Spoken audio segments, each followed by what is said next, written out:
Day 66, tipping, part 1. So you might think, what does tipping culture have to do with being a successful and an informed entrepreneur? A whole lot more than meets the eye. And that's actually why when I was deciding whether I even wanted to record this video or not, I ultimately decided that I'm actually going to do 2 parts. So in this first part, I'm going to talk about what's in it for you, because we are all selfish people. And let's be honest, we all want to know what's in it for us.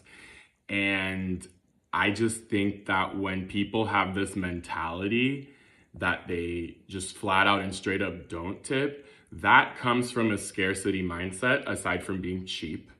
But let me back up a little. So in the United States, we have a tipping culture, and it comes from slavery, like most things. But essentially, tipping culture makes it so that part of the wage of the employee is offset from the employer and taken in the place, and a tip is put in that place, right, by the customer. At least that's the expectation. Again, I'm not going to get into the whole history of tipping culture and how racist it is, etc., and where it comes from. Because if I had to be, I wish it did not exist. I wish everybody was just paid a normal wage, a living wage. Unfortunately, that's not the reality of this situation. So like I said, in this first part, I want to talk about what's in it for you. So I'm actually going to explain this. In my first business, my pet care business, there were 3 kinds of people: those that did not tip, those that tipped pre-tipped ahead of time, and then those that tipped after. So mind you, let me also make this very clear if I haven't said this already. I never expect a tip. I actually think it's quite dumb. It's foolish to expect a tip, especially as a business owner. As an employee, as a worker, when you fully rely on tips, again, I know that situation all too well. So that's why I'm making this video. And in the second one, I'll talk more about why you should care about your employees and you should have a sense of compassion for the labor and the workforce. But that's for the second part. In this first part, so when a client tipped me ahead of time, when I saw on their invoice that they had already attached a tip, in my mind, I'm like, oh boy, I'm really gonna pull out all the stops. I'm really gonna do 110% effort. And I go into the job with that mentality. Mind you, I have a lot of pride in the work that I provide. I provide an excellent, consistent service, and that's regardless of whether you tip or not. Okay? However, I'm gonna go the extra mile for somebody who tips me. And again, this is what's in it for you folks. So that has to do with, taking care of people's homes back when I was in the pet care space, right?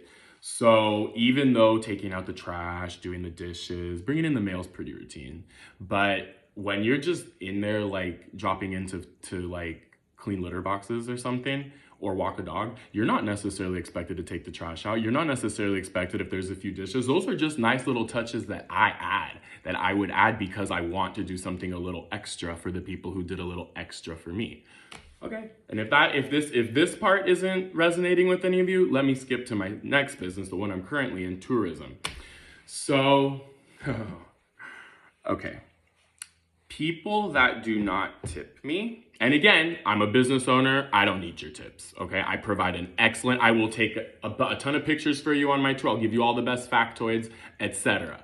Whether or not you tip me, that comes with the service, that comes with the package, that comes with what I provide and the pride I take in my work, okay? So with that being said, the people that tip me, or that don't tip me, the tour ends at the corner where I ended the tour, and once I leave, that tour is over.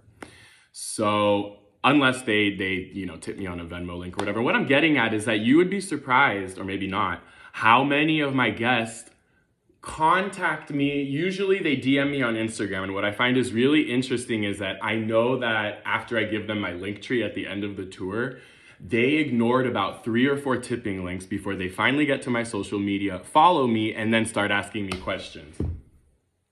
Do you think I reply to any of those DMs? Absolutely not. Let me put it another way. When somebody hands you a 10 or a 20 at the end of the tour, and then, or they Venmo you, whatever, and then they, ask you about X, Y, and Z questions, do you think I'm gonna give them one-word answers, or do you think I'm gonna give them drawn out, show them the same care and compassion and thought that they showed me? Furthermore, again, this is where I am gonna toot my own horn a little bit, okay? After doing this for a while, over 700 tours, family has 6 generations in San Francisco.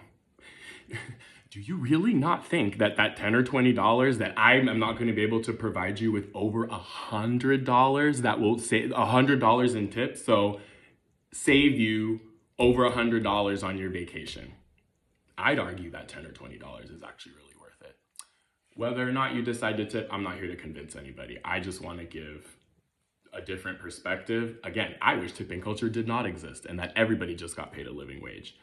In part 2, I'm going to talk about the other perspective. So how it looks like when you are an employee who depends on tips.